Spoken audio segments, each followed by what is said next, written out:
هتعرف امتى اني بحبك انت امتى هتعرف امتى اني بحبك انت. Mesdames et messieurs, je voudrais d'abord exprimer ma reconnaissance aux membres du jury du Grand Prix de la fiction de la SGDL d'avoir eu la grande indulgence de trouver quelques qualités à mon roman.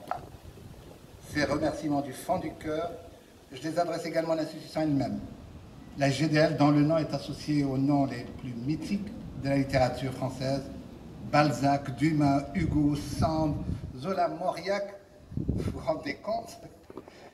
Puisque je suis méditerranéen, je voudrais dédier ce prix d'abord à mes parents. À mon père qui s'est écrié scandalisé lorsque je lui ai appris, il y a plus de 40 ans de ça, que mon premier livre, un recueil de poèmes, avait été accepté par un éditeur québécois. Un noir était mathématique et la science, qu'en fais-tu? Lui qui me voyait déjà, comme tous les parents trop optimistes, en haut de l'affiche, certes, mais comme un futur Einstein. Je le dédie également à ma mère, grande lectrice il en est, avec laquelle ma sœur et moi, à Constantine, avons tant lu. De la princesse de Clèves, je vous l'assure, à Simenon et au roman de la collection du Masque, elle m'a fait un jour un compliment involontaire sur la force de la fiction après avoir terminé un de mes romans, L'Amour loup, écrit à la première personne et qui racontait une histoire d'amour tragique. Ah, mon fils, tu ne t'es pas bien conduit avec Nawal. Non, ce n'est pas bien. Mais maman avait rétorqué, c'est un roman, ce n'est pas la réalité. Elle n'en avait pas démordu. Ce n'est pas comme ça qu'on se comporte avec une femme. Non, non, mon fils, ce n'est pas bien. Merci, maman, de m'avoir rappelé qu'un romancier a aussi une responsabilité vis-à-vis des personnages qu'il crée. Curieux de voir envers des êtres imaginaires, mais devoir essentiel puisque notre espèce est bien la seule dans la survie, dépend au fond des histoires qu'elle se raconte.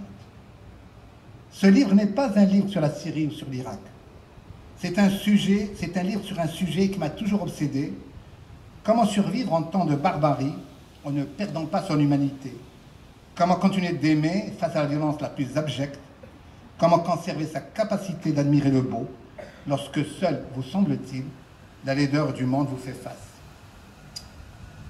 La littérature existe pour nous consoler de cette laideur, mais reconnaissant qu'elle est un piètre baume pour les victimes. Il suffit de considérer le bilan dantesque des événements effleurés par mon livre. Près de 500 000 morts de la guerre d'Irak déclenchée par l'agression américaine de 2003.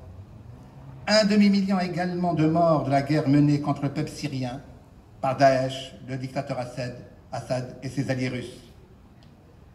Pour parler d'événements encore plus récents, il suffirait d'ajouter les près de 370 000 morts du Yémen, les dizaines de milliers de morts de civils écrasés par la guerre en Éthiopie ou, depuis février, en Ukraine après l'agression russe. Donc, au fond, à cet âne-là, la littérature ne sert pas à grand-chose. Mais aimer, chanter, sourire ne servent à rien également. Fort de cette maigre justification, je crois donc que je persisterai quand même à écrire. Merci beaucoup.